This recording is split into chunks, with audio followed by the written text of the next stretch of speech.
إلا الله الله أكبر الله أكبر ولله الحمد الله أكبر الله أكبر الله أكبر لا إله إلا الله الله أكبر الله أكبر ولله الحمد. أعوذ بالله من الشيطان الرجيم. بسم الله الرحمن الرحيم. الحمد لله رب العالمين الرحمن الرحيم مالك يوم الدين. إياك نعبد وإياك نستعين. اهدنا الصراط المستقيم صراط الذين أنعمت عليهم غير المغضوب عليهم ولا الضالين.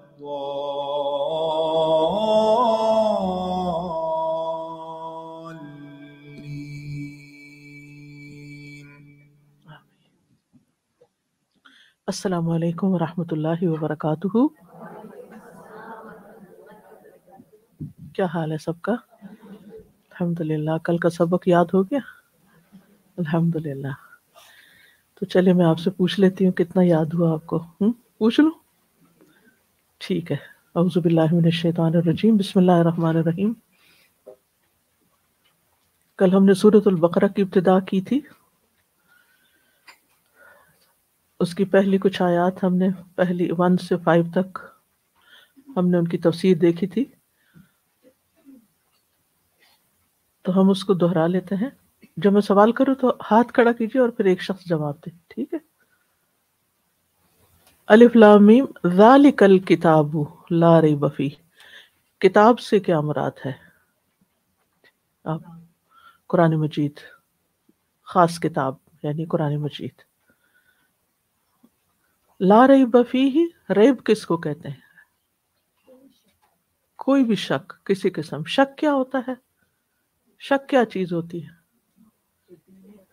جو دل میں کھٹک پیدا کر دیتا ہے، بے چینی پیدا کر دیتا ہے، یقین کی کیفیت کو ختم کر دیتا ہے. ہدی للمتقین. ہدن ہدایت. ہدایت کی کتنی قسمیں ہیں؟ آپ عام ہدایت اور خاص،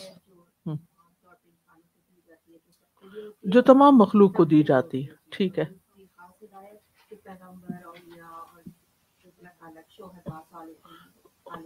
ٹھیک ہے. اور ہدایت کے 2 معنی بھی ہیں. وہ کون سے ہیں؟ ہدایت ارشاد اور توفیق. ٹھیک ہے. ہدایت ارشاد کا کیا مطلب ہوتا ہے؟ جی آپ. یعنی جس سے راہ دکھائی جائے، یعنی وہ ہدایت جو کسی کو رہنمائی کرتی ہے کسی چیز کی طرف. اور توفیق سے کیا مراد ہے؟ آپ. جی آپ. عمل. جی مراد تو عمل ہے، لیکن بالکل یعنی اس ہدایت پر جو علم کی شکل میں ہمارے پاس آئے، اس پر عمل کی توفیق ہو جانا.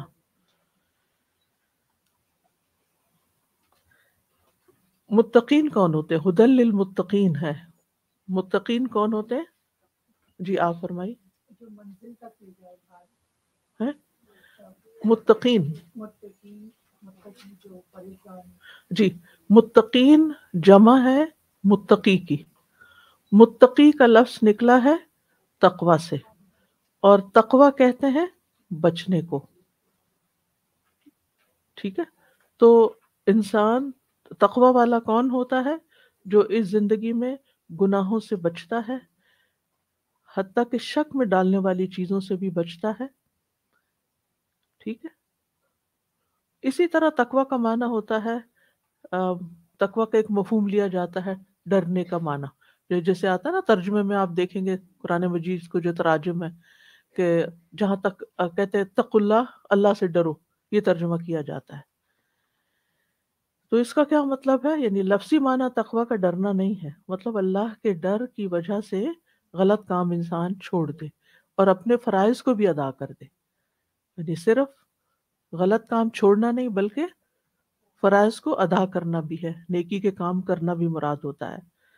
یعنی متقین وہ ہوتے ہیں جو اپنے فرائض ادا کرتے ہیں اور جو گناہوں سے بچتے ہیں. قرآن مجید تو سب لوگوں کے لیے ہدایت ہے، ہدی للناس ہے، لیکن متقین کا خاص طور پر ذکر کیوں کیا گیا ہے؟ جی آپ فرمائیں.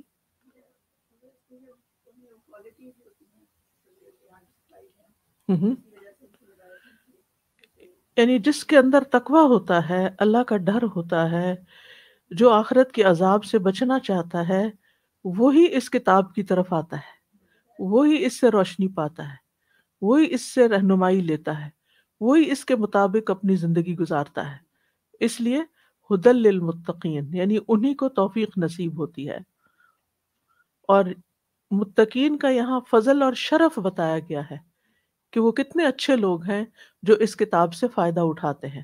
اب اس میں آپ دیکھیے کہ ہم مسلمانوں کے اندر کتنے لوگ ہیں جو اپنے آپ کو جو لا الہ الا اللہ پڑھتے ہیں، جو ایمان کا دعویٰ کرتے ہیں، لیکن کتاب نہیں پڑھتے، کتاب کی طرف نہیں آتے، قرآن مجید کو سمجھنے کی کوشش نہیں کرتے.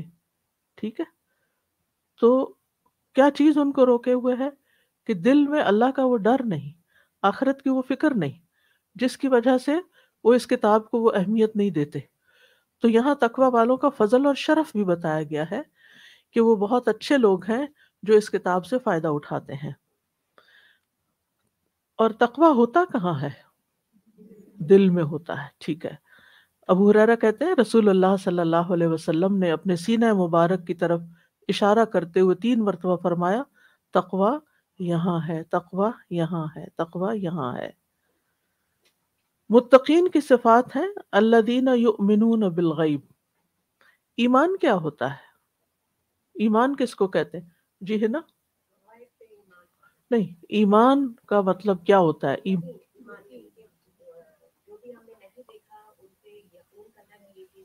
ہاں، یہ تو ایک عمومی سی تعریف ہے نا، جو کل میں نے ایمان کی ڈیفینیشن آپ کو بتائی تھی. مہر؟ ٹھیک ہے. دل سے تصدیق، یعنی دل کا یقین کر جانا، زبان سے اس کا اقرار کرنا، بول کے بھی کہنا، اور جو اپنے اعضاء سے پھر عمل بھی کرنا. ٹھیک ہے. تو یؤمنون بالغیب، غیب سے کیا مراد ہے؟ غیب کیا ہوتا ہے؟ جی آپ. وہ تمام چیزیں جن کی خبر رسول اللہ صلی اللہ علیہ وسلم نے دی اور جو انسانی حواس سے باہر ہیں، یعنی جسے ہم نہ چھو سکتے ہیں نہ دیکھ سکتے ہیں. ٹھیک ہے. تو ایمان بالغیب میں کیا کیا چیزیں شامل ہیں؟ جی آپ فرمائیے. ٹھیک.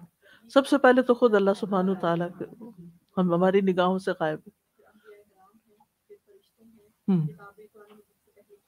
ٹھیک ہے. جنت دوزخ ہے. ٹھیک. قبر کے اندر جو کچھ ہونا ہے. ٹھیک ہے. تو وہ ان سب چیزوں پر ایمان لاتے ہیں. وَيُقِيمُونَ الصَّلَاةَ، اقامت صلاۃ کا کیا مطلب ہے؟ یہ کیوں نہیں کہا گیا کہ وہ نماز پڑھتے ہیں؟ نماز قائم کرتے ہیں کیوں کہا گیا؟ جی ہما. جی ہاں، اقامت صلاۃ تب ہوتی ہے جب ہم نبی صلی اللہ علیہ وسلم کی سنت کے مطابق نماز پڑھتے ہیں، ان کے طریقے کے مطابق. اور کیا کرتے ہیں اس میں؟ جی سلطانہ.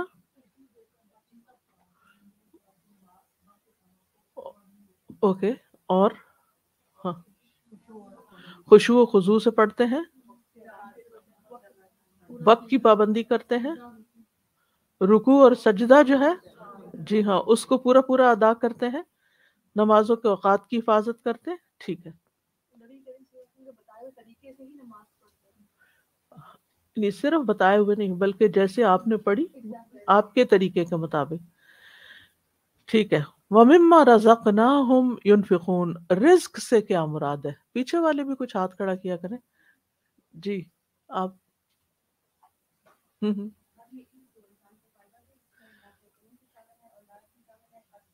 شابش. ہر وہ چیز جو جس سے انسان فائدہ اٹھاتا ہے. ٹھیک ہے. اور اس سے مراد صرف مال ہی نہیں ہوتا بلکہ کھانا پینا، علم، مقام، مرتبہ، وقت، یہ ساری چیزیں رزق ہیں جو بھی نعمتیں ہمیں ملی ہیں. ينفقون وہ خرچ کرتے ہیں. انفاق یعنی وہ دیتے رہتے ہیں. اس میں تمام نفقات واجبہ اور نفقات مستحبہ دونوں شامل ہیں. نفقات واجبہ کون سے ہیں کہ جو انسان پر لازم ہے کہ وہ خرچ کرے ہی کرے. جی آپ. شابش.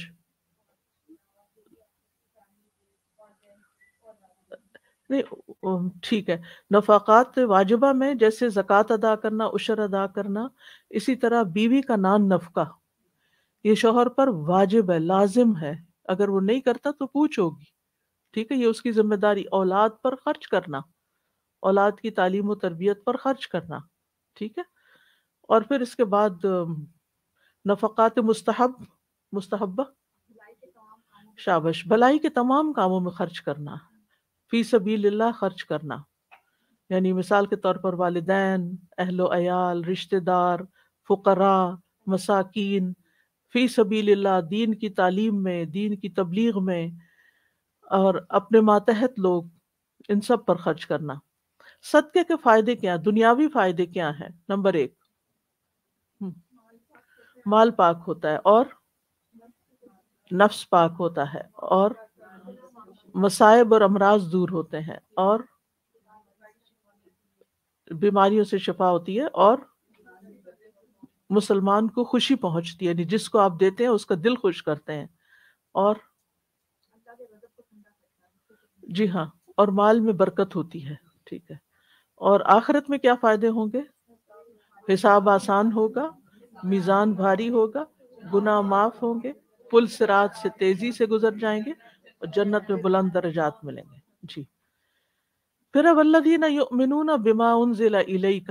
آپ صلی اللہ علیہ وسلم پر کیا کچھ نازل ہوا تھا؟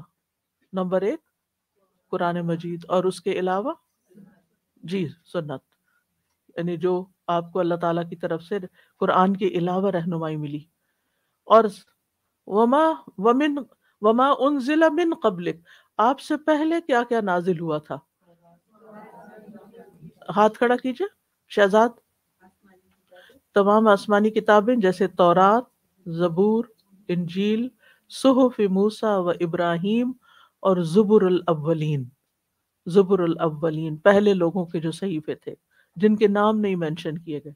تو اس میں ما انزلہ جب کہہ دیا گیا تو سبھی کچھ آ گیا جو پہلے نازل ہوا. اس کا مطلب کیا ہے ان پر ایمان لانے کا؟ یعنی جو کتابیں انبیاء پر نازل ہوئیں وہ سب سچی کتابیں تھیں، اب اصلی شکل میں دنیا میں باقی نہیں، اور ان پر عمل نہیں کیا جا سکتا. لیکن اس کا یہ مطلب نہیں ہم ان کتابوں کی توہین کریں. بعض لوگ کہتے ہیں کہ یہ تو تحریف شدہ کتاب ہے، اٹھا کے پھینک دیتے ہیں. ایسا نہیں کرنا.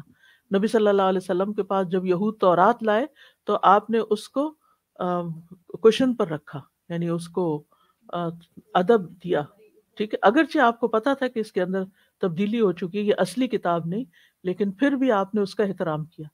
تو اس سے یہ پتہ چلتا ہے کہ اگر آپ نے تورات کا وہ کیا احترام تو پھر ہمیں کس کا کرنا چاہیے؟ قرآن مجید کا کتنا زیادہ کرنا چاہیے. بعض لوگ ایسے ہی بستر پہ چھوڑ دیتے ہیں، اور بعض لوگوں کو کوئی پاؤں لگ رہا ہوتا ہے، یعنی کوئی ادب احترام نہیں. تو قرآن مجید کا ظاہری ادب اور احترام کرنا بھی ضروری ہے، اور یہ دلوں کے تقویٰ کی علامت ہوتی. ادب جو ہوتا ہے نا، احترام جو ہوتا ہے، انہا من تقوی القلوب ومن یعظم شعائر اللہ فانہا من تقوی القلوب وبالآخرۃ ہم یوقنون. آخرت سے کیا مراد ہے؟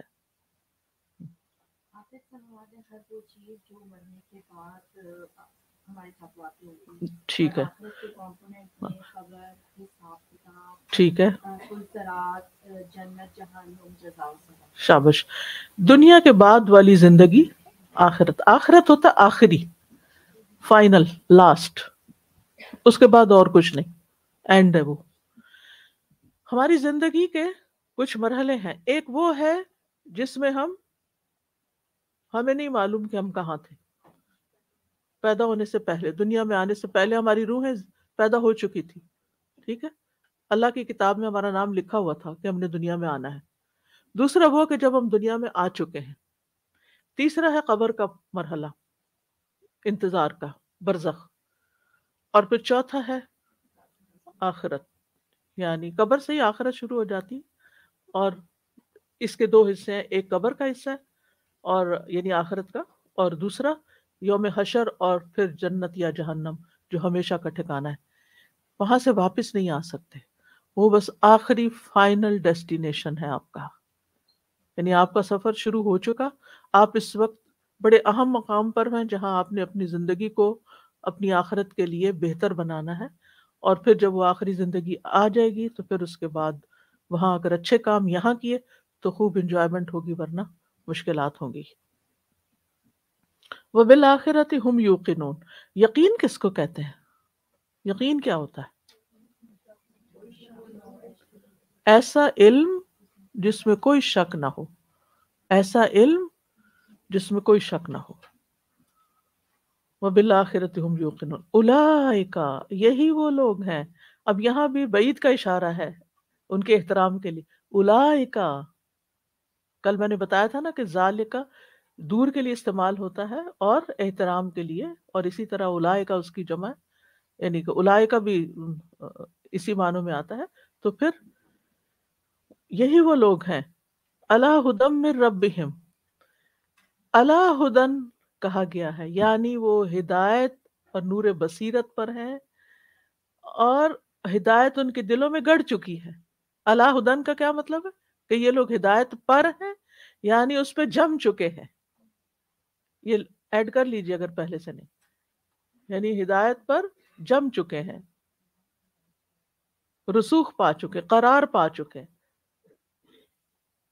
انہوں نے ہدایت، ان کو توفیق مل گئی ہے، ہدایت توفیق ہے ان کے پاس.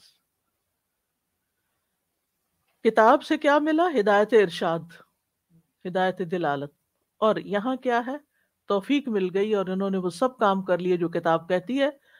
وَأُولَئِكَ هُمُ الْمُفْلِحُونَ. اب ان کا اینڈ ریزلٹ کیا ہے، انجام کیا ہے؟ فلاح، یعنی جو یہ چاہتے ہیں وہ ان کو مل گیا. فلاح ہوتی ہے اب یعنی مطلوب کا حصول، یعنی جو آپ کا مطلب ہے وہ آپ کو مل جائے، آپ کا مطلب پورا ہو جائے. تو ہمارا سب سے بڑا مطلب کیا ہے؟ سوچیں، اپنے دل سے بات کریں، زبان سے نہیں. واقعی جنت چاہتے ہیں؟ سب کی خواہش تو، تمنا تو ہے نا. جی، جنت چاہتے ہیں، اللہ کی رضا چاہتے ہیں، اللہ کا دیدار چاہتے ہیں. اگر واقعی یہ مطلوب ہے تو پھر اس کے لیے کیا کرنا ہوگا؟ یہ صفات اختیار کرنی ہوگی اور ان کے لیے پھر کتاب پڑھنی ہوگی. تو مراد اس سے دنیا اور آخرت کی سعادت ہے. جنت کا ملنا اور جہنم سے بچنا اصل کامیابی ہے. قرآن مجید میں آتا ہے فَمَنْ زُحْزِحَ عَنِ النَّارِ وَأُدْخِلَ الْجَنَّةَ فَقَدْ فَازَ. جو جہنم سے بچا لیا گیا اور جنت میں داخل کر دیا گیا وہ اصل میں کامیاب ہو گیا. تو اصل کامیابی اس کی کامیابی ہے جو آخرت میں کامیاب ہو. اس کی تلاوت ایک دفعہ لگا دیجئے، پھر اس کے بعد جب تلاوت سنیں تو غور کیجئے کیا کہا جا رہا ہے. بسم اللہ الرحمن الرحیم. الف لام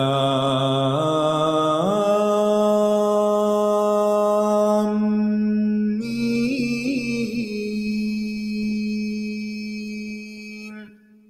ذلك الكتاب لا ريب فيه هدى للمتقين الذين يؤمنون بالغيب ويقيمون الصلاة ومما رزقناهم ينفقون والذين يؤمنون بما أنزل إليك وما أنزل من قبلك وبالآخرة هم يوقنون أولئك على هدى من ربهم وأولئك هم المفلحون. یہاں آپ نے غور کیا اولئک علی ھدی من ربہم، یعنی رب نے ان کو توفیق دے دی، ہدایت توفیق ان کو مل گئی اور وہ ہدایت پر جم گئے، اب یہ کامیابی کی طرف چل پڑے. ٹھیک ہے جی، سوال کر سکتے ہیں. خرچ دینا جی، اور عشر وغیرہ باقی سب آ جاتے ہیں جی، نفلی صدقات جو ہیں.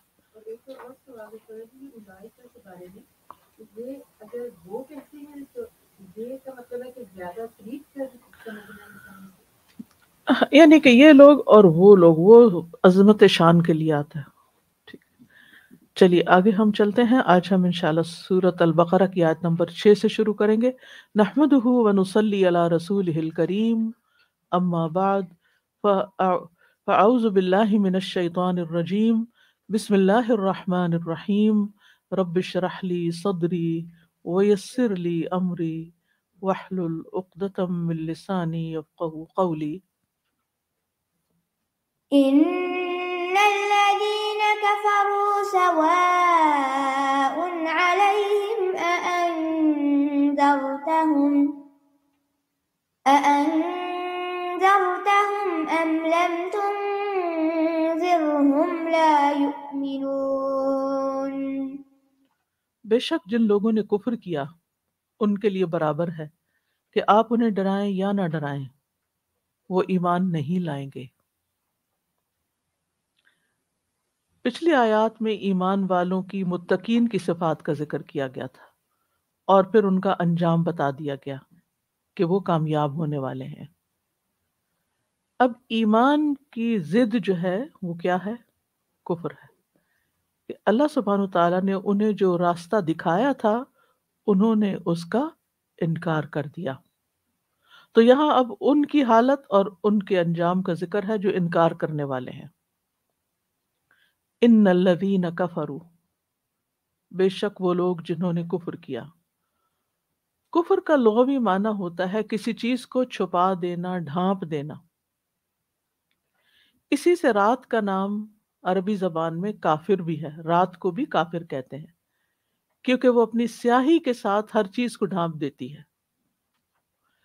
بادل کو بھی کافر کہا جاتا ہے. کیوں؟ وہ کیا کرتا ہے؟ سورج کو ڈھانپ دیتا، آسمان کو چھپا دیتا ہے. کسان کو بھی کافر کہتے ہیں کیونکہ وہ دانے کو مٹی میں چھپا دیتا ہے. اسی سلسلے میں قرآن مجید میں آتا ہے کمثل غیث اعجب الکفار نباتہ، یعنی اس معنی میں قرآن مجید میں یہ لفظ استعمال ہوا ہے کفار بمعنی چھپانے والے کے، یعنی کسان کے. اس کی مثال اس بارش کی طرح ہے جس کی نباتات نے کسانوں کو خوش کر دیا. تو قرآن مجید میں کسانوں کو بھی کفار کہا گیا ہے، وہاں یہ عام کافر لوگ مراد نہیں ہے. تو مطلب یہ ہے کہ ان الذین کفروا، یقیناً وہ لوگ جنہوں نے حق کو ڈھانپ دیا، اس کو چھپا دیا. تو ہر وہ شخص جس تک دعوت حق پہنچ جائے پھر وہ نہ مانے جبکہ اس کو ماننا لازم ہو، تو ایسے شخص کو کافر کہا جاتا ہے کیونکہ وہ حق کا انکار کر رہا ہے، حق کے سامنے سر نہیں جھکا رہا، اس نے چھپا دیا. یعنی حق سامنے آیا، اس کے دل کو پتا چل گیا کہ یہ سچ ہے، لیکن اس نے ڈھانک دیا، اس کو چھپا دیا، یعنی اقرار نہیں کیا، اظہار نہیں کیا.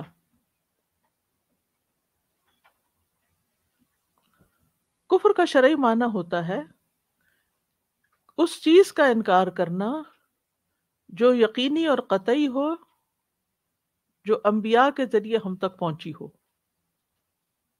اس چیز کا انکار کرنا جو یقینی اور قطعی چیز ہو، انبیاء ہمارے پاس لائے ہوں، اسی لیے کہا جاتا ہے کہ انبیاء جو کچھ لائے ہیں، جو بھی تعلیمات انہوں نے دی ہیں، اس کو جھٹلانا کفر کہلاتا ہے، اس کو نہ ماننا. یا پھر انبیاء جو لے کر آئے ہیں اس کو سچا سمجھنے کے باوجود اس کی پیروی نہ کرنا. سچا سمجھنے کے باوجود کہ ہاں یہ ٹھیک ہے، آئی اگری ود اٹ، اقرار کر لیا، لیکن اس کی پیروی نہیں کی. جیسے فرعون کی مثال ہے. فرعون کو یقین تھا کہ موسیٰ علیہ السلام سچے ہیں، اس کی خبر ہمیں اللہ تعالیٰ نے دی ہے.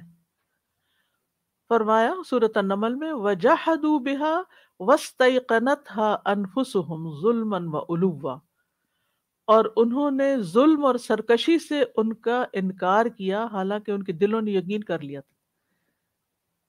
یعنی فرعون اور اس کے جو یعنی حواری تھے، ان کے دلوں کو یہ یقین آ گیا تھا. یہ کب آیا تھا؟ کب آیا تھا؟ کچھ جب موسیٰ علیہ السلام نے عصا پھینکا اور وہ اس نے وائپ آؤٹ کر دیا سب چیزوں کو، سب رسیوں اور ہر چیز کو، تو ان کو یقین آ گیا کہ واقعی یہ کوئی جادوگر نہیں ہے. لیکن پھر بھی انہوں نے کیا کیا؟ ظلم اور سرکشی کی وجہ سے انکار کر دیا. جبکہ دوسری طرف جادوگروں نے کیا کیا؟ مان لیا. حق دونوں کو نظر آئے، ایک نے مان لیا اور ایک نے نہیں مانا. اسی طرح اللہ تعالیٰ نے یہی بات موسیٰ علیہ السلام کی زبان سے قرآن میں کہی، قال لقد علمت ما انزل هؤلاء الا رب السماوات والارض. اس نے کہا یقیناً تم جانتے ہو کہ انہیں آسمانوں اور زمین کے رب نے واضح نشانیاں بنا کر اتارا ہے. یعنی تمہیں یہ بات پتہ ہے کہ یہ عصا اور ید بیضاء جو ہیں یہ اللہ نے بھیجی ہیں، کتاب اللہ نے بھیجی ہے، سب کچھ اللہ کی طرف سے ہے، لیکن تم نہیں مانتے. پھر یہود کی مثال ہے قرآن مجید میں. یہود بھی اچھی طرح جانتے تھے کہ محمد صلی اللہ علیہ وسلم سچے ہیں، لیکن پھر بھی آپ کی پیروی کرنے سے رک گئے. سورۃ البقرہ میں ہی آتا ہے الذین آتیناہم الکتاب یعرفونہ کما یعرفون ابناءہم. وہ لوگ جنہیں ہم نے کتاب دی وہ اس رسول کو اس طرح پہچانتے ہیں جیسے اپنے بیٹوں کو پہچانتے ہیں، لیکن انہوں نے کیا کیا؟ ایمان نہیں لائے، انکار کر دیا. اور اس میں خاص طور پر ہمیں حیی ابن اخطب کا واقعہ ملتا ہے، جو حضرت جبیریہ جو نبی صلی اللہ علیہ وسلم کی اہلیہ تھیں، ان کا والد تھا. وہ خیبر میں رہتے تھے یہ لوگ.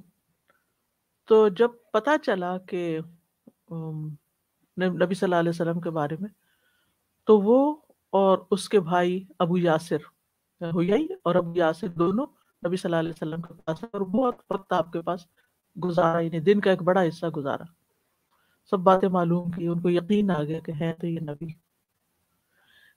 لیکن جب واپس گئے تو حضرت جویریہ کہتی ہیں کہ میں دوڑی دوڑی آپ کے پاس آئی اور میرے چچا نے والد سے پوچھا کہ تم کیا سمجھتے ہو کہ ہوا یہ وہی پیغمبر ہے؟ کہتا ہاں ہوا کا مطلب ہوتا ہے وہ، ہی از ہی، یا یہ وہی پیغمبر ہے، لیکن جب تک زندہ ہوں مانوں گا نہیں. تو یہ وہ لوگ ہیں جنہوں نے حق کو پہچان بھی لیا لیکن مان کے نہیں دیا. قرآن مجید میں آتا ہے الذین یتبعون الرسول النبی الامی الذی یجدونہ مکتوبا عندہم فی التوراۃ والانجیل، کہ اس نبی کے بارے میں کہاں لکھا ہوا تھا؟ تورات میں بھی اور انجیل میں بھی، اور اس بنا پر وہ پہچانتے تھے، آپ کی نشانیوں کو دیکھ کر سمجھ گئے تھے کہ آپ وہی سچے نبی ہیں. اسی طرح ابو جہل کے بارے میں آتا ہے کہ ابو جہل سے جب پوچھا گیا کہ کیا تم سمجھتے ہو کہ محمد صلی اللہ علیہ وسلم سچے نبی ہیں، تو نے کہا ہاں جو وہ کہتا ہے سچ، لیکن میں نہیں مانوں گا، کیونکہ ضد اور عناد تھا، تکبر تھا کہ بنو عبد مناف کے پاس ساری سعادتیں چلی گئیں اور نبوت بھی ان کے پاس چلی جائے تو ہم یہ نہیں مانیں گے. تو یاد رکھیے کہ صرف تصدیق کافی نہیں ہوتی، سچ مان لینا. تصدیق کا کیا مطلب ہوتا ہے؟ سچ مان لے، صدق سے، صدق کس کو کہتے ہیں؟ سچائی کو. یعنی صرف کسی کا دل سے پیغمبر کو سچا مان لینا یا جو وہ لائے ہیں اس کو مان لینا کافی نہیں، جب تک کہ زبان سے اقرار نہ کر لیا جائے اور پھر اس چیز کو قبول نہ کر لیا جائے جو پیغمبر لے کر آئے ہیں. یہاں ایک اور بات یاد رکھیے کہ کفر کی دو بڑی اقسام ہیں، ایک ہے کفر اکبر اور ایک ہے کفر اصغر. بڑا کفر اور چھوٹا کفر. بڑا کفر کیا ہے؟ جو انسان کو ملت سے نکال دیتا ہے، یعنی امت مسلمہ سے باہر کر دیتا ہے. یہ کبھی اعتقادی ہوتا ہے، کبھی قولی ہوتا ہے، کبھی عملی ہوتا ہے. ایمان بھی اعتقادی، قولی اور عملی ہوتا ہے. اعتقادی کفر کیا ہے؟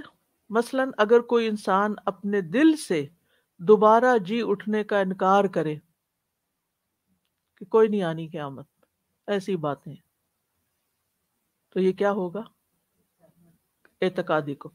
یا کہے کہ کوئی نہیں، یہ جنت دوزخ بس خیالی باتیں ہیں، یہ بھی کفر ہے. یا وہ اللہ تعالیٰ کو احکم الحاکمین نہیں سمجھتا، یا کہتا ہے کہ قرآن اساطیر الاولین، کہانیاں، قصے ہیں پہلوں کے. تو یہ سب کچھ اعتقادی کفر ہے. قولی کفر کیا ہوتا ہے؟ زبان کا قول ہوتا ہے نا، زبان سے. جیسے نعوذ باللہ کوئی انسان اللہ کو گالی دے، یا انبیاء میں سے کسی کو گالی دے، یا اللہ کے دین کو برا بھلا کہے، یا فرشتوں میں سے کسی کو گالی دے، یا اللہ کی آیات کا مذاق اڑائے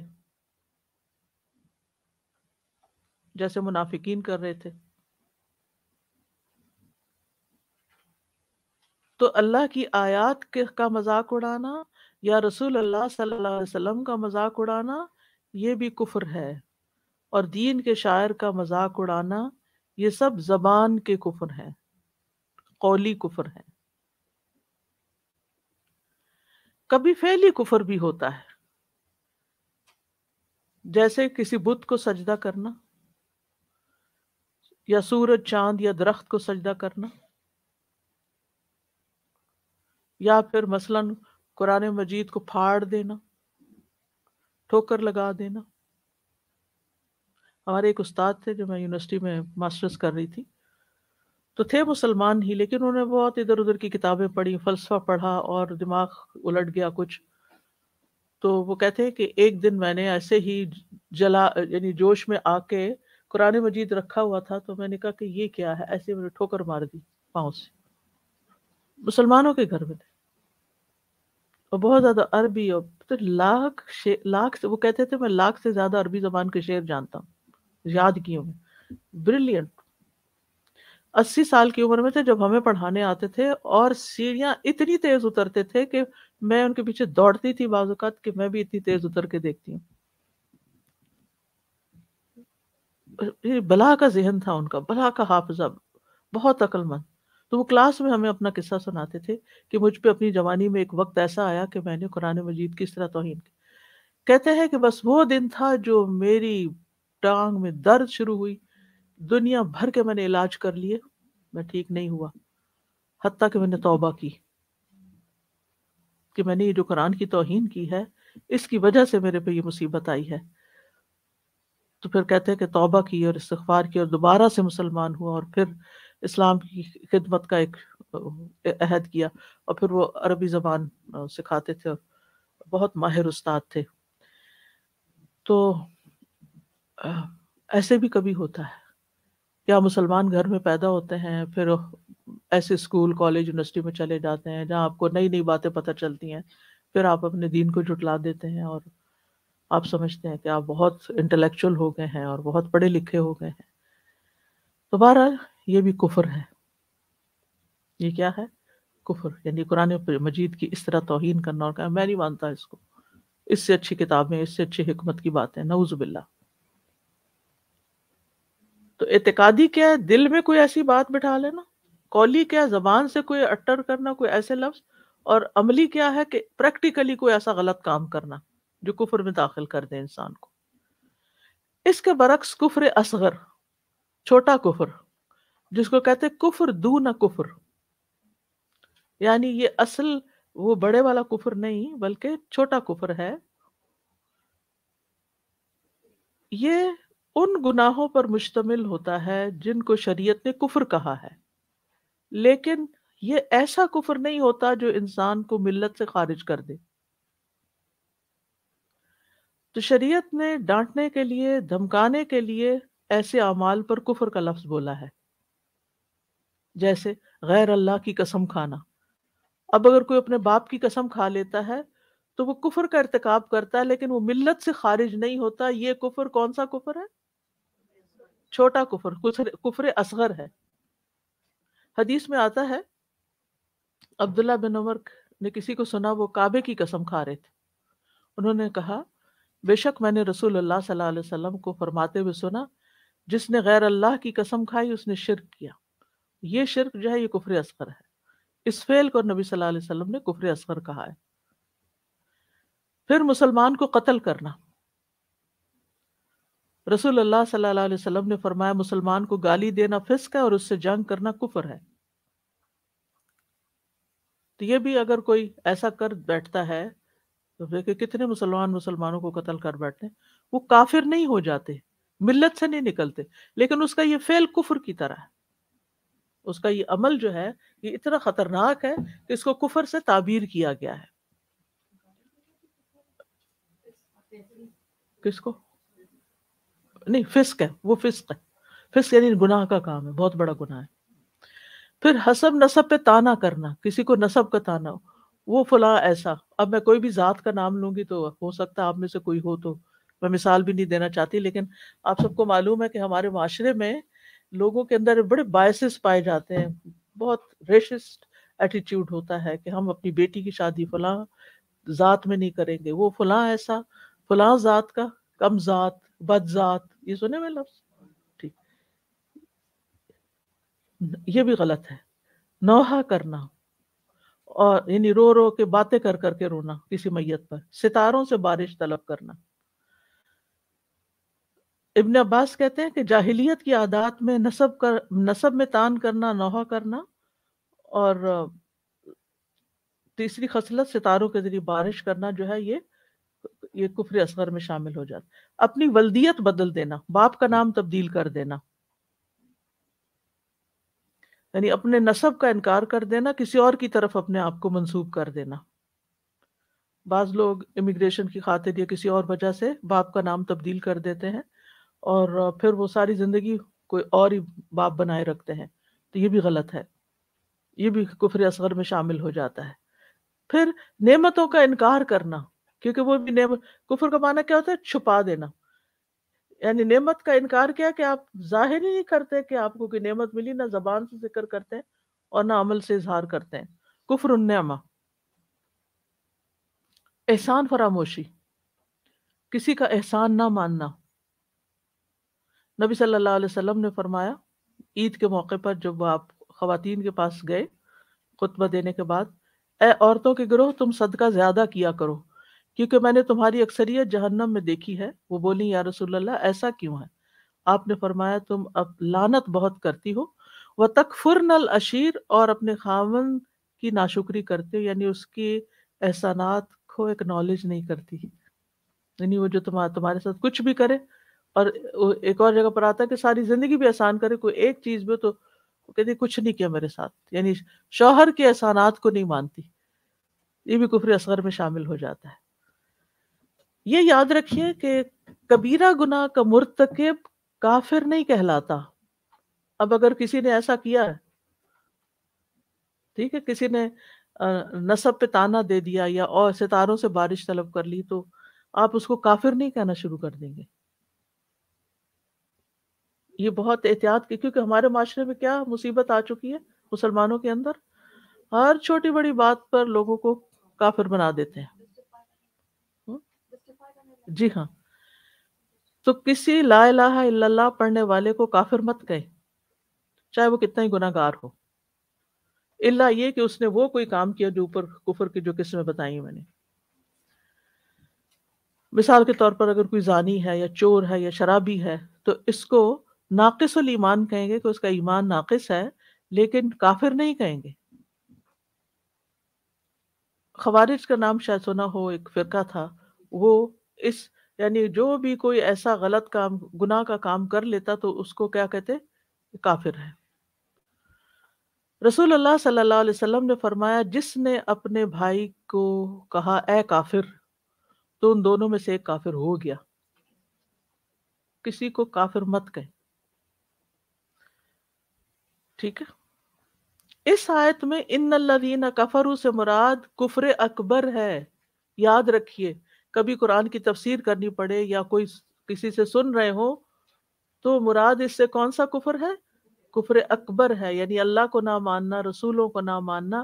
یہ چھوٹے موٹے گناہ کرنے والوں کے بارے میں بات نہیں ہو رہی۔ تو جو لوگ کفر کرتے ہیں تو ان الذین کفروا، تو پھر ان کا انجام خسارہ ہی خسارہ ہے، ان کے اعمال ضائع ہو جاتے ہیں، ان پر اللہ کا غضب نازل ہوتا ہے، وہ گمراہی میں دور چلے جاتے ہیں۔ ایسے لوگوں کی پھر دعائیں بھی قبول نہیں ہوتی۔ وما دعاء الکافرین الا فی ضلال، وہ ہدایت سے محروم ہو جاتے ہیں۔ وَأَنَّ اللَّهَ لَا يَهْدِي الْقَوْمَ الْكَافِرِينَ، کیونکہ انہوں نے حق کو پہچان لیا اور اس کا انکار کر دیا، تو پھر اللہ تعالیٰ بھی ان کو ہدایت نہیں دیتا۔ ایسے لوگ قیامت کے دن بڑی ندامت اور حسرت کا شکار ہوں گے۔ وَقَالُوا لَوْ كُنَّا نَسْمَعُ أَوْ نَعْقِلُ مَا كُنَّا فِي أَصْحَابِ السَّعِيرِ، کاش ہم سنتے حق کو اور سمجھتے تو ہم آج جہنم والوں میں شامل نہ ہوتے۔ اور جب یہ لوگ جہنم میں جائیں گے تو وہاں بھی ایک دوسرے سے جھگڑیں گے، وہ کہیں گے تم نے ہمیں گمراہ کیا، ہم تمہاری وجہ سے حق کی طرف نہیں آئے۔ تو کفر سے پناہ مانگنی چاہیے۔ نبی صلی اللہ علیہ وسلم اپنی صبح و شام کی دعاؤں میں 3 بار پناہ مانگتے تھے، اللہم انی اعوذ بک من الکفر والفقر، اللہم انی اعوذ بک من عذاب القبر لا الہ الا انت۔ صبح اور شام 3 دفعہ آپ کفر سے پناہ مانگتے تھے۔ یہ اتنی خراب چیز ہے کیونکہ اس کا انجام خسارہ ہے۔ اسی طرح آپ یہ دعا بھی پڑھتے تھے، اللہم انی اعوذ بک من الکفر والفقر، اللہم انی اعوذ بک من عذاب القبر لا الہ الا انت۔ تو ان الذین کفروا، اب ساری پکچر واضح ہو گئی کہ کن کی بات ہو رہی ہے؟ کفر اکبر کی بات ہو رہی ہے، اور ان کا انجام بھی سامنے آ گیا۔ اور خاص بات کیا کہ مسلمانوں کو کافر نہیں کہتے۔ سواء علیہم اانذرتہم ام لم تنذرہم لا یؤمنون، سواء علیہم، ان کے لیے برابر ہے، یکساں ہے۔ اانذرتہم، خواہ آپ انہیں ڈرائیں، ام لم تنذرہم، یا نہ ڈرائیں۔ مطلق ڈرانے کو انذار نہیں کہتے، انذار ایسی خبر دینے کو کہتے ہیں جس سے خوف پیدا ہوتا ہے۔ انذار کا کیا معنی ہے؟ ایسی خبر دینا جس سے خوف پیدا ہو، ایسی بات بتانا جس سے خوف پیدا ہوتا ہے۔ تو بعض ترجمے میں آتا ہے کہ آپ انہیں ڈرائیں یا نہ ڈرائیں، لیکن اصل معنی خبردار کرنا ہے، یعنی خبردار وہ لکھا ہوتا ہے نا، خبردار، الرٹ، کوشس، یس جی، وارننگ، جی ہاں، وارننگ کے معنوں میں آتا ہے یہ۔ اَأَنذَرْتَهُمْ أَمْ لَمْ تُنذِرْهُمْ، اور اسی طرح انذار میں شفقت کے معنی بھی پائے جاتے ہیں، کہ ایسا ڈرانا جو شفقت اور رحمت کی بنا پر ہو، یعنی کسی سے ہمدردی کی وجہ سے اس کو خبردار کیا جائے کہ دیکھو بیٹا یہ آگے نہیں جانا، یہاں چوٹ لگ جائے گی، ٹھیک ہے، یہ خبردار کرنا ہوتا ہے۔ نبی صلی اللہ علیہ وسلم کو بشیر اور نذیر کہا گیا، یعنی آپ خبردار کرنے والے بھی ہیں، آپ نے لوگوں کو جنت کی خوشخبری بھی دی ہے اور جہنم سے خبردار بھی کیا ہے۔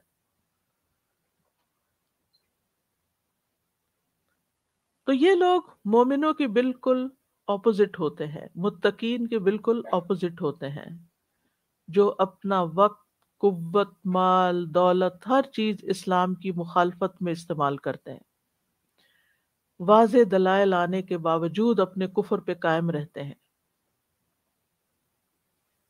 نتیجہ کیا ہوتا ہے کہ ان کے مسلسل انکار اور ہٹ دھرمی کی وجہ سے ان کے اندر حق کو قبول کرنے کی صلاحیت ختم ہو جاتی ہے۔ یعنی حق صرف ایک دفعہ سامنے نہیں آتا، اللہ تعالیٰ مختلف طریقے سے حق کو دکھاتے ہیں اور یہ ہر دفعہ انکار کر دیتے ہیں، ہر دفعہ انکار کر دیتے ہیں، لہٰذا ان سے توفیق چھین لی جاتی ہے۔ کیا اس کا مطلب یہ ہے کہ پھر ان کو تبلیغ نہیں کرنی چاہیے یا ان کو سمجھانا چھوڑ دینا چاہیے؟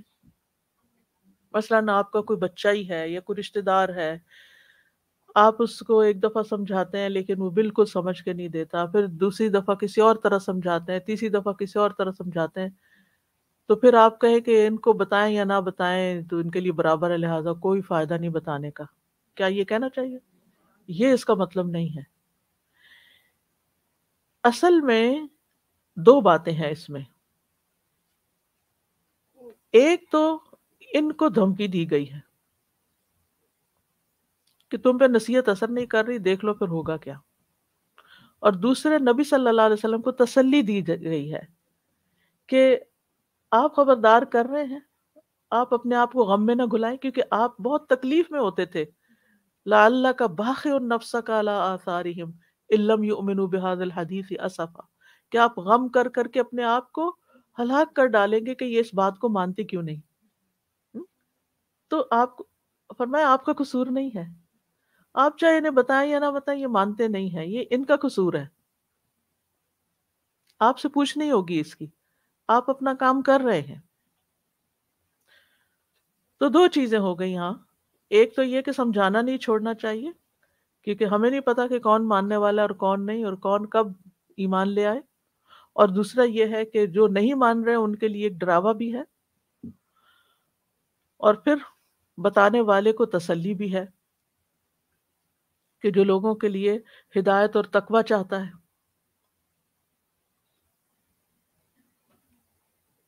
نبی صلی اللہ علیہ وسلم کے لیے اللہ تعالیٰ فرماتے ہیں فَلَا تَذْهَبْ نَفْسُكَ عَلَيْهِمْ حَسَرَاتٍ، آپ کی جان ان پہ حسرتیں کر کر کے نہ جاتی رہے، یعنی آپ ان کے اوپر بہت غم نہ کریں۔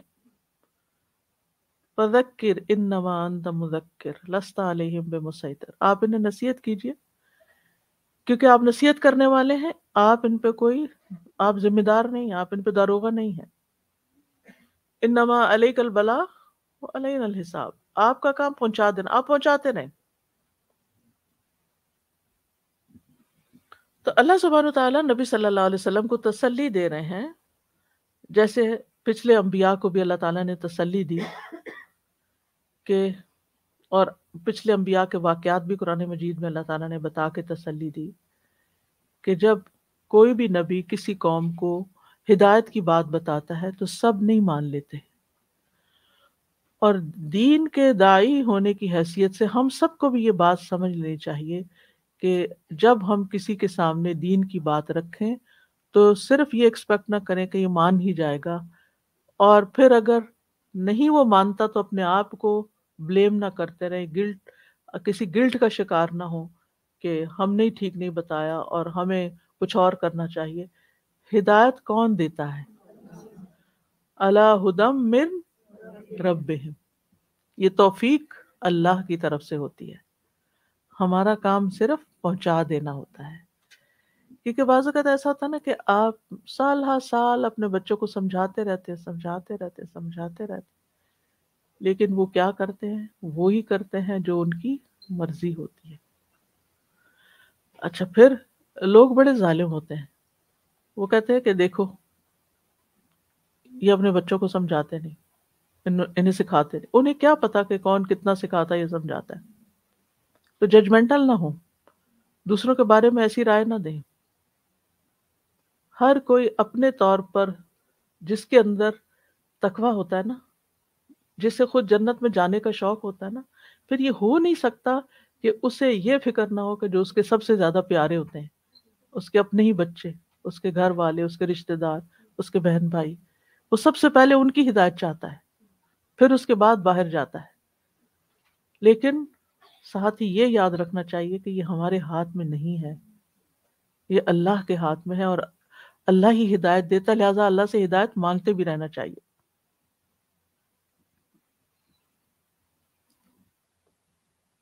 فرمایا ان الذین کفروا سواء علیہم اانذرتہم ام لم تنذرہم لا یؤمنون، یہ ایمان نہیں لائیں گے، یہ نہیں ماننے والے.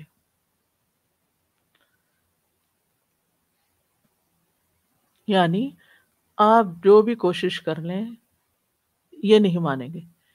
کیا اس کا یہ مطلب ہے کہ کافروں میں سے کوئی بھی ایمان نہیں لایا؟ کیونکہ یہ کہا جا رہا نا بے شک وہ لوگ جنہوں نے کفر کیا ان کے لیے ان پر برابر ہے، خواہ آپ ایمان لا، خواہ آپ ان کو خبردار کریں یا نہ کریں، انہوں نے نہیں ماننا. تو اس سٹیٹمنٹ کا کیا یہ مطلب لیں کہ پھر آپ اپنا کام چھوڑ دیں، یا اس کا یہ مطلب لیں کہ کوئی بھی کافر مسلمان نہیں کبھی ہو سکتا؟ شابش، یہاں کفار کے مخصوص گروہ کی بات کی جا رہی ہے، جیسے ابو لہب، جیسے ابو جہل، جیسے امیہ بن صفوان، جیسے اور اسی طرح کے جیسے اور لوگ جو نہیں مانے تھے. جنگ بدر میں ان میں سے 70 مارے گئے تھے جو بڑے بڑے سردار تھے اور مان کے نہیں دیے تھے. لیکن دوسری مثالیں بھی ملتی ہیں کہ جس میں بہت سے لوگ مان بھی گئے تھے. سب کافروں کا یہ حال نہیں تھا، کچھ پہ نصیحت اثر کر گئی، ان کے دل جاگ گئے، ایمان کی طرف مائل ہو گئے، اور ایسے بہت سے لوگ تھے. ان میں سے ایک آدھ مثال آپ کو دوں گی، جیسے صفوان بن امیہ کی مثال ہے. صفوان بن امیہ جب مکہ فتح ہوا تو صفوان بھاگ گیا. اس کا ایک رشتہ دار تھا عمیر، وہ نبی صلی اللہ علیہ وسلم کے پاس آیا اور اس نے کہا کہ آپ صفوان کو امان دے دیں. آپ نے امان دے دی کہ وہ واپس آئے، ہم اس کو کچھ نہیں کہیں گے. اور یعنی کہ نشانی کے طور پر آپ نے اپنا امامہ بھی، پگڑی اپنی بھی بھیج دی اس کے لیے. جب وہ آیا، مکہ آیا، تو آپ نے کہا، اس نے کہا کہ ہاں، عمیر کو آپ نے پیغام دے کے بھیجا کہ میں 2 مہینے کے لیے اس کو امان دوں گا، وہ 2 مہینے مکہ میں رہے، اگر وہ مسلمان ہو جائے تو رہتا رہے، ورنہ پھر وہ مکہ چھوڑ دے. کیونکہ اس کے بعد ایسے لوگوں کو مہلت دی گئی تھی نا، 4 مہینے رہے اور پھر جو نہیں اسلام لاتا وہ چلا جائے، کیونکہ مشرکین سے پاک کرنا تھا اس علاقے کو. تو بہرحال وہ شخص صفوان کے پاس گیا اور صفوان نبی صلی اللہ علیہ وسلم کے پاس آیا، اور اس کے دل میں نبی صلی اللہ علیہ وسلم کے لیے بھی کوئی جگہ نہیں تھی، دین اسلام کو بھی ناپسند کرتا تھا. جب غزوہ حنین ہوا مکہ فتح ہونے کے فوراً بعد، تو نبی صلی اللہ علیہ وسلم نے اس سے کچھ زریں مانگی تھی. تو انہوں نے کہا کہ آپ غصباً لے رہے ہیں، یعنی زبردستی مجھ سے لے رہے ہیں؟ آپ نے کہا نہیں، میں ادھاری لے رہا ہوں، اور واپس آ کے تمہیں دے دوں گا. جب آپ واپس تشریف لائے تو آپ نے نہ صرف یہ کہ اس کی زریں واپس کی، بلکہ اس کو 100 اونٹ دیے، پھر 100 اونٹ دیے، پھر 100 اونٹ دیے. وہ آپ کے حسن سلوک کو دیکھ کے اتنا متاثر ہوا کہ مسلمان ہو گیا، مسلمان ہو گیا. تو یہ آپ صلی اللہ علیہ وسلم کا کتنا بڑا دل تھا نا، کہ جو شخص آج تک نہیں مان رہا تھا اور پھر امان بھی دی، اپنا امامہ بھی دیا، سب کچھ کیا، نہیں مان رہا، پھر بھی آپ اس کو اونٹ دے رہے ہیں، پھر بھی آپ اس پر احسان کر رہے ہیں. اگر ہمارا یہ اخلاق ہو جائے نا کہ جو لوگ ہمارے ساتھ زیادتی کرتے پھر بھی ہم ان کے ساتھ اچھا کریں، تو پتہ نہیں دین کہاں کہاں تک پھیل جائے. تو بہرحال اس نے کہا کہ میں اسلام میں رغبت رکھتا ہوں، اور کہنے لگا کہ آج تک مجھے رسول اللہ صلی اللہ علیہ وسلم سب سے زیادہ مبغوض تھے، اور آج مجھے سب سے زیادہ محبوب ہیں. تو نبی صلی اللہ علیہ وسلم کا اخلاق اس پر اثر کیا. اسی طرح اکرمہ بن ابی جہل کی مثال ہے. جب نبی صلی اللہ علیہ وسلم نے مکہ فتح کر لیا تو بھاگ گئے مکہ سے، اور پھر جا کے کشتی میں بیٹھ کے کہا میں تو جزیرۃ العرب ہی چھوڑ کے جا رہا ہوں، میں نہیں یہاں نہیں رہنا اب، کیونکہ اسلام آ گیا. اسلام سے نفرت تھی، ابو جہل کا بیٹے تھے. لیکن پھر کیا ہوا؟ کشتی ڈوبنے لگی جس کشتی میں تھے، تو سارے لوگ اللہ کو پکارنے لگے، کہنے لگے کہ یہی تو وہ چیز تھی کہ جس کی طرف مجھے آج تک یہی تو وہ چیز تھی جس کی طرف نبی صلی اللہ علیہ وسلم دعوت دینے لگے تھے. پلیز یہ آپ نا اپنے موبائل بند کر کے رکھا کریں کیونکہ میری توجہ ہٹ جاتی ہے. تو نبی صلی اللہ علیہ وسلم نے بہرحال وہ کشتی جب طوفان میں گر گئی اور پھر وہاں سے اس نے کہا کہ اگر مجھے نجات ملی تو میں جا کے محمد صلی اللہ علیہ وسلم کے ہاتھ پر اسلام لے آؤں گا. اس کا دل وہاں کھل گیا اور وہ مسلمان ہو گیا. اور آپ کو معلوم ہے کہ کتنا وہ اسلام کے لیے پھر فائدہ مند ثابت ہوا اور پھر غزوہ یرموک میں شہید بھی ہو گئے. تو یہاں مراد کفار کا مخصوص گروہ اسپیسیفک لوگ ہیں، سارے کافر مراد نہیں ہیں. یہ وہ لوگ ہیں جن پر قرآن کی حقیقت، نبی صلی اللہ علیہ وسلم کی حقیقت پوری طرح واضح ہو گئی تھی، لیکن ہٹ درمی کی وجہ سے، تکبر کی وجہ سے، حسد کی وجہ سے، ضد کی وجہ سے آپ کی مخالفت کر رہے تھے. اور یہ مشرکین مکہ میں سے بھی تھے اور یہود میں سے بھی. قرآن مجید میں آتا ہے وَلَوْ أَنَّنَا نَزَّلْنَا إِلَيْهِمُ الْمَلَائِكَةَ وَكَلَّمَهُمُ الْمَوْتَى وَحَشَرْنَا عَلَيْهِمْ كُلَّ شَيْءٍ قُبُلًا مَا كَانُوا لِيُؤْمِنُوا إِلَّا أَن يَشَاءَ اللَّهُ وَلَكِنَّ أَكْثَرَهُمْ يَجْهَلُونَ. یہ وہ لوگ ہیں، یہ اسپیسیفک گروپ کون سا ہے؟ اگر واقعی ہم ان کی طرف فرشتے اتار دیتے، ڈائریکٹ ان کے پاس فرشتے بھیجتے، وَكَلَّمَهُمُ الْمَوْتَى اور مردے قبروں سے نکل کے ان کو بتاتے کہ مرنے کے بعد ہم نے دیکھ لیا ہے سزا عذاب سب کچھ قبر کے اندر، فرشتے وغیرہ دیکھ لیا، یہ سچی باتیں ہیں. وہ نکل کے بھی ان کو خبردار کرتے اور ہم ان کے سامنے ہر چیز لا کے جمع کر دیتے. سمندر کی مچھلیاں ان کو آ کے تبلیغ کرتی اور جنگل کے شیر اور جانور آ کے ان کے سامنے ان کو ہدایت کی بات کرتے، تو بھی یہ ایمان نہیں لانے والے تھے. کیونکہ ضد ہے نا، جو شخص ضد میں آ جاتا ہے اور جو کہتا ہے میں نہ مانوں، پھر اس کو کوئی نہیں سمجھا سکتا.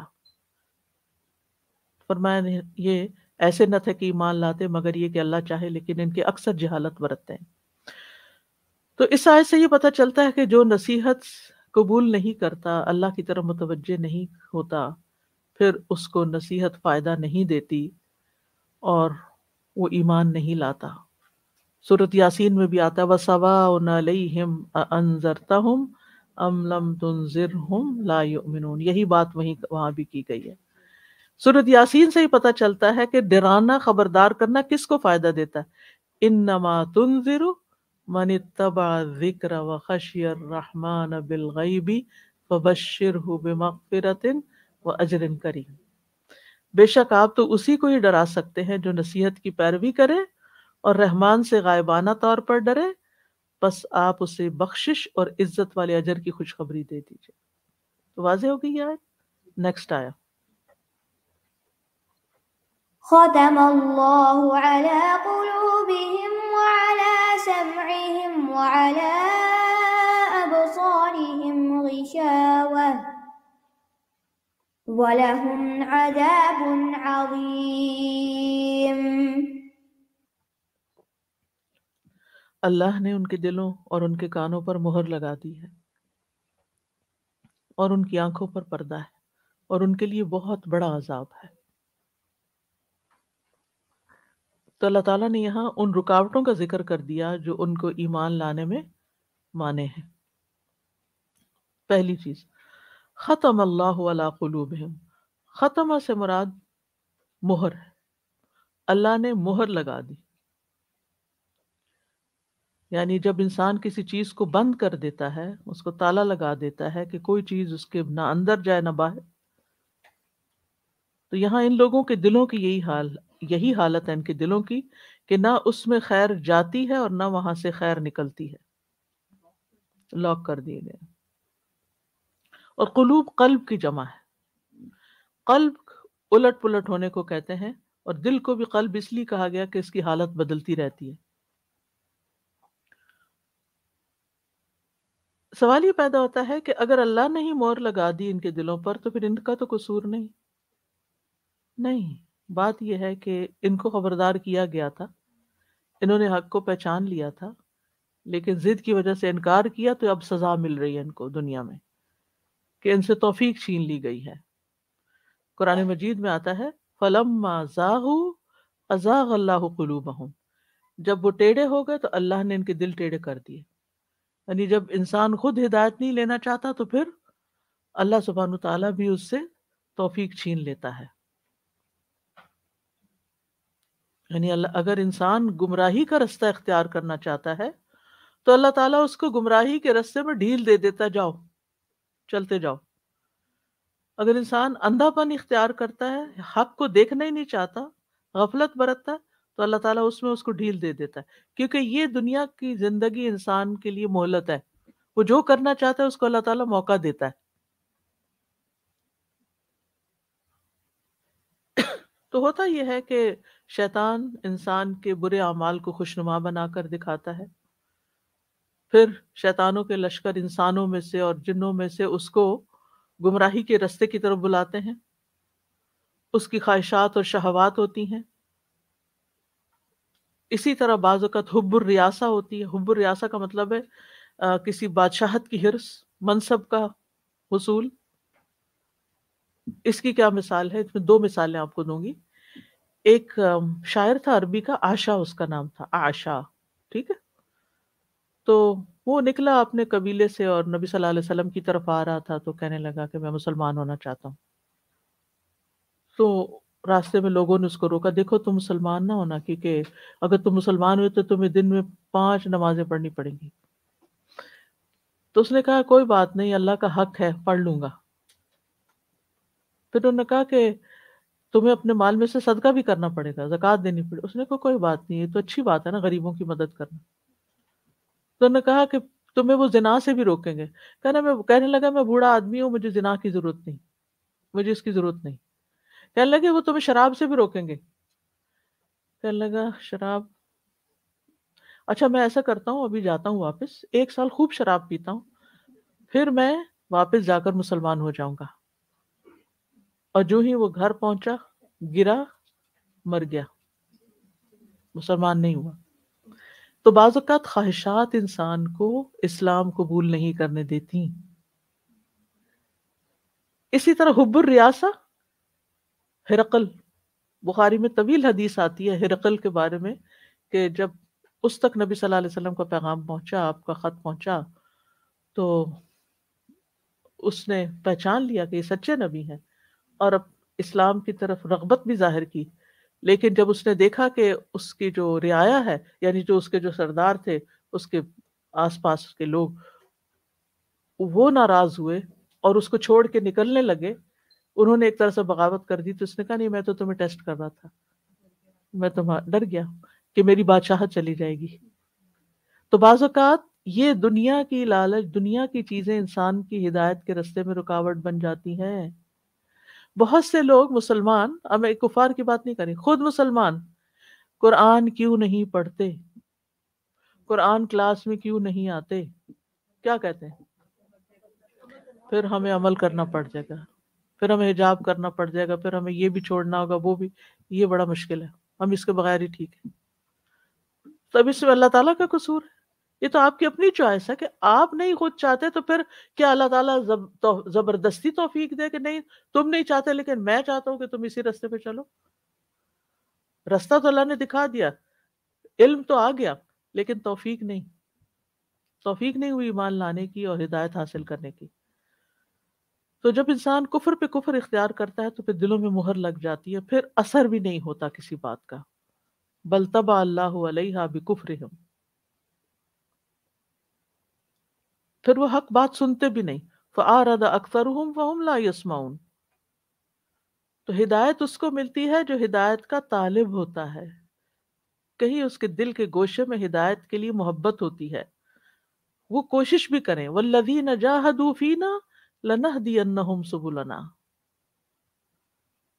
جو لوگ ہمارے راستے میں محنت کریں گے، جدوجہد کریں گے، ہم انہیں ضرور اپنا رستہ دکھائیں گے، راستے دکھائیں گے، صرف رستہ نہیں.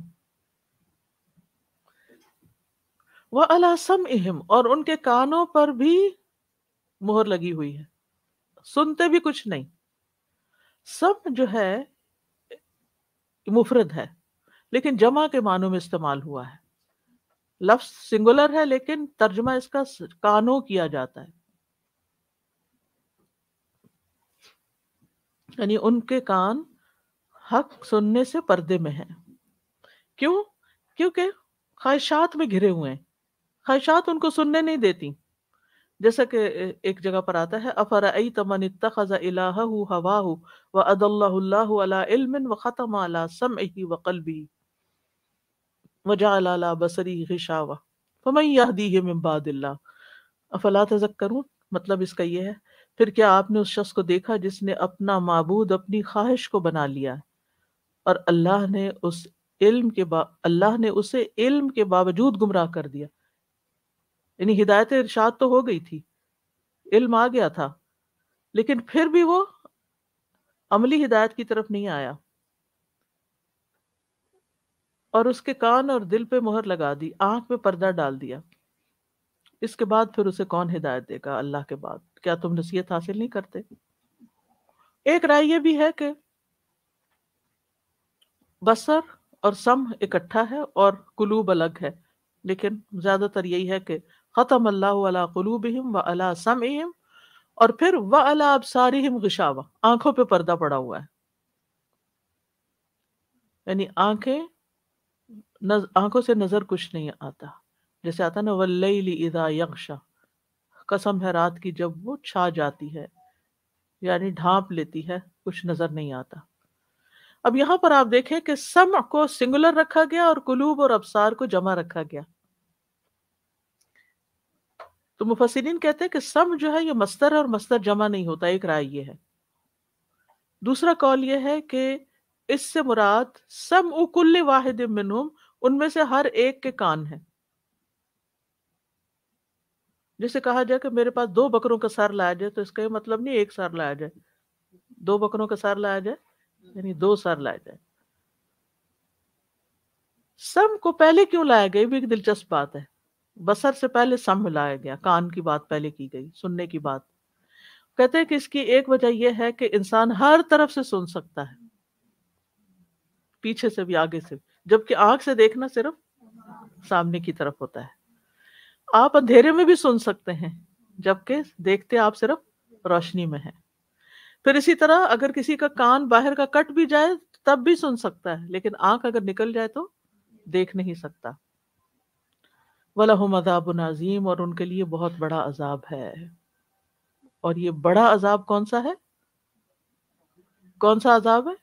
جہنم کا عذاب، بہت بڑا عذاب ہے. متقین کا انجام کیا تھا؟ مفلحون تھے. اور کفار کا انجام کیا ہے؟ بڑا عذاب. تو اس سے یہ پتہ چلتا ہے کہ جیسے انسان کے عمل ہوتے ہیں ویسے ہی اس کا انجام ہوتا ہے.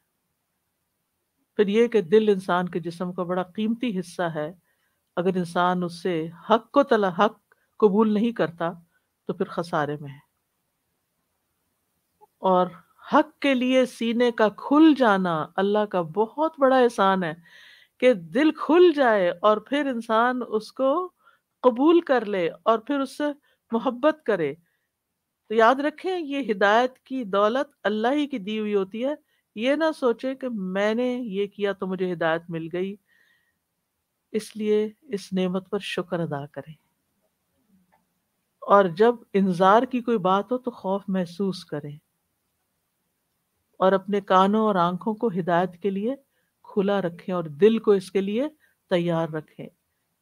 دل، کان اور آنکھوں سے فائدہ حاصل کریں کہ اس سے حق کو پہچانیں، کیونکہ یہی اعضاء انسان کو جہنم سے دور رکھنے کا ذریعہ ہے. تو دل پر مہر کب لگتی ہے؟ کفر اور اناد کی وجہ سے، انبیاء کو جھٹلانے کی وجہ سے، آیات سے نصیحت حاصل نہ کرنے کی وجہ سے، لا علمی کی وجہ سے، پے در پے گناہ کرنے کی وجہ سے. یعنی جب اوپر تلے گناہ جمع ہو جاتے ہیں نا دل پر تو دل کو بند کر دیتے ہیں، ڈھانپ لیتے ہیں. نبی صلی اللہ علیہ وسلم نے فرمایا گناہ دلوں پہ غلبہ پانے والا ہے. مسلسل گناہ سے دل پہ زنگ لگ جاتا ہے. اسی طرح فرائض سے پیچھے رہنے سے بھی دل پہ مہر لگ جاتی ہے. نبی صلی اللہ علیہ وسلم نے فرمایا لوگ جمعہ چھوڑنے سے باز آ جائیں ورنہ اللہ ان کے دلوں پر مہر لگا دے گا. پھر وہ غافلوں میں سے ہو جائیں گے. پھر خواہش پرستی سے، یہ ہدایت کے راستے کی رکاوٹیں میں آپ کو بتا رہی ہوں. پھر صرف دنیا کی فکر کرنے سے، دنیا دنیا دنیا، آخرت کے لیے کوئی وقت نہ نکالنا. پھر سستی، غفلت اور اعراض.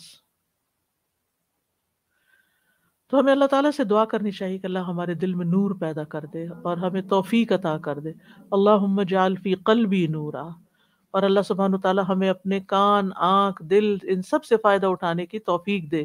اللہم متعنی بسمعی و بصری واجعلہم الوارث منی وانصرنی علی من یظلمنی وخذ منہ بصاری. اے اللہ مجھے میری سماعت اور بصارت سے فائدہ پہنچا. دوبارہ کرتی ہوں دعا، اے اللہ مجھے میری سماعت اور بصارت یعنی نگاہوں سے فائدہ پہنچا، یعنی میں اس سے فائدہ حاصل کروں، ان کو صحیح جگہ پر استعمال کر کے، اور انہیں میرا وارث کر دے، یعنی ایسے کام کر جاؤں کہ بعد میں بھی اس کا فائدہ پہنچتا رہے. ایک اور دعا ہے، اللہم اصلح لی سمعی و بصری واجعلہم الوارثین منی. اے اللہ میرے لیے میری سماعت اور میری بصارت کی اصلاح کر دے، یعنی اگر میں کوئی بات صحیح نہیں سنتا، صحیح نہیں سمجھتا تو اصلاح کر دے. اور اسی طرح اگر میں حق کو حق کے طور پہ نہیں دیکھتا، اس کو دیکھنے میں مجھے رکاوٹ ہے، تو وہ بھی میری اصلاح کر دے. آمین. اب ان آیات کی تلاوت سن لیجیے. إن الذين كفروا سواء عليهم أأنذرتهم أم لم تنذرهم لا يؤمنون ختم الله على قلوبهم وعلى سمعهم وعلى أبصارهم غشاوة ولهم عذاب عظيم. کوئی سوال؟ واضح؟ کوئی اشکال دور ہوا؟ جی جی.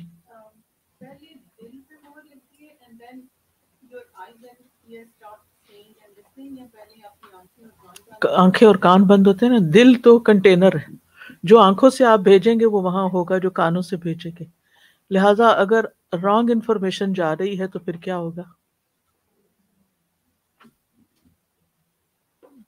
یعنی حق دیکھ کر اس کی ایسی غلط تعویل کر لینا، اپنے آپ کو دھوکہ دینا کہ پھر وہ خود بھی بھٹکنا اور دوسروں کو بھی بھٹکا دینا.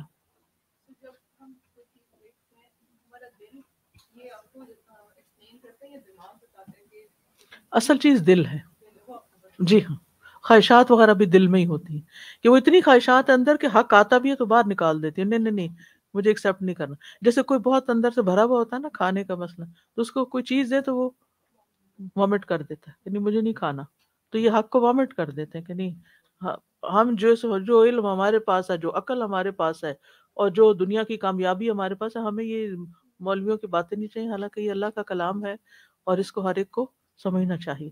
یعنی حقیر سمجھنا ہمارے معاشرے میں ایک چیز ہے نا، دین والوں کو حقیر سمجھتے ہیں. دین کی بات کو آپ کو بھی ہو سکتا ہے کسی کوئی کہتا ہو کہ یہ اس کے لیے کورس کرنے کی کیا ضرورت ہے، اور اس کے لیے وہاں جانے کی کیا ضرورت. کیا واقعی کوئی فرق نہیں گھر بیٹھنے میں اور یہاں آنے میں؟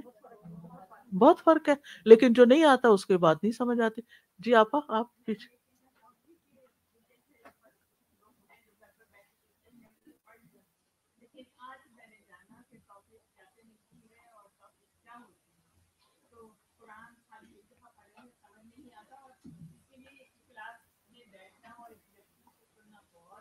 بالکل. وَإِيَّاكُمْ. جی خورشید آپ.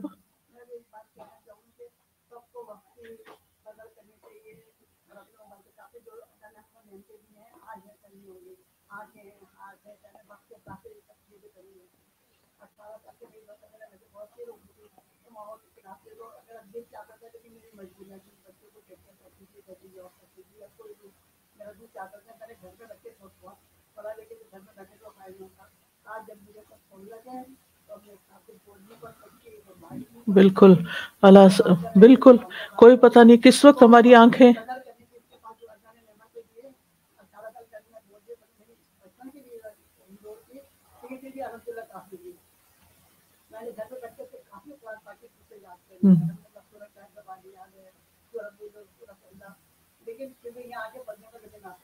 بالکل، اللہ تعالیٰ ہمیں استقامت عطا فرمائے. بالکل، ان نعمتوں کی بھی قدر کریں، آنکھوں اور کانوں کی قدر کریں کہ شکر ہے سنتے ہیں، دیکھتے ہیں، قابل ہیں اس کے، اور ان کو اللہ کے کلام میں استعمال کریں. وآخر دعوانا ان الحمد للہ رب العالمین. سبحانک اللہم و بحمدک، اشہد ان لا الہ الا انت، استغفرک و اتوب الیک. السلام علیکم ورحمۃ اللہ وبرکاتہ. اللهم صل على محمد وعلى آل محمد كما صليت على إبراهيم وعلى آل إبراهيم إنك حميد مجيد. اللهم بارك على محمد وعلى آل محمد كما باركت على إبراهيم وعلى